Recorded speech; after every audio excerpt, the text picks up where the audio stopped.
So if you love to garden in the shade, we have a real delight for you this morning. I'm here with Thomas from Sebright Hostas. And let me tell you, the Hosta amount of varieties that you have is still, every time where I'm here, it boggles my mind.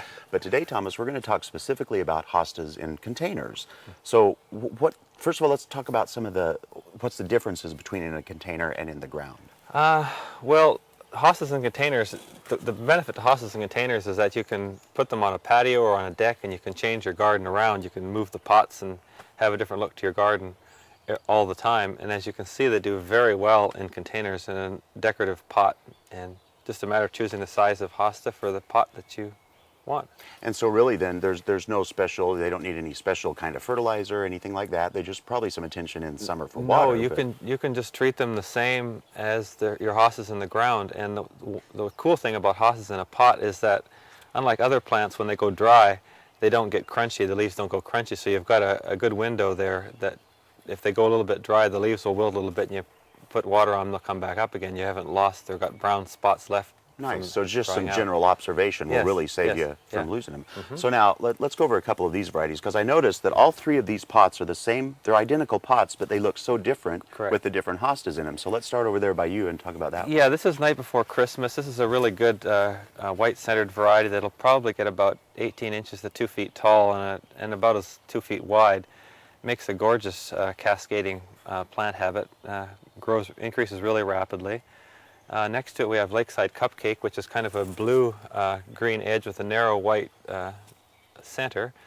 A little bit smaller than Night Before Christmas. Really heavy substance to the leaves, very good slug resistance. Nice. And the far one is Lucy Vitols, which has got the heavy corrugated waffled leaves that are really nice and round, and they've got a nice dark green edge. And they're all about the same size. It gets about 2 feet high maturity. And absolutely beautiful. I love the structure of the leaves. They're so varied, and for one family, they have so many different colors and structures that it's really beautiful. And I like the way that they really change the pot look with it really impresses me, the difference that it picks up on. Now, a lot of people, Thomas, don't know about mini hostas. First of all, define to me what a mini hosta is. A mini hosta is one that's usually under 8 inches in height. So quite small. Yeah, and they can be as small as, I've seen them as small as 2 inches high. Wow. So they can be real tiny. I've seen them put in bonsai pots. That'd be a good idea. And they look really good in hypertufa pots mixed with dwarf conifers and that sort of stuff. And speaking of that, we have some here that you've put together. Yeah. So let's talk a little bit about that. Yeah, this here is a hypertufa pot that a friend of mine makes, and she puts them all together, and she's used the little dwarf pagoda ilex in the container with some rock and a little Tears of Joy hosta and lime shag, a little spike moss, and it makes a really nice little pot. And in the garden, something this small could easily get lost amongst ferns and other stuff. Here it really gives you it focuses on those hostas, which are just charming. Exactly, yeah. If you were to put the little minis in the ground, I'd definitely make a little rock feature and put them in between rocks. It really sets them off and look really fantastic. Well, I adore hostas. I have so many of them, and some that I've bought here actually in my own gardens at home. And the varieties, about how many do you think you have now?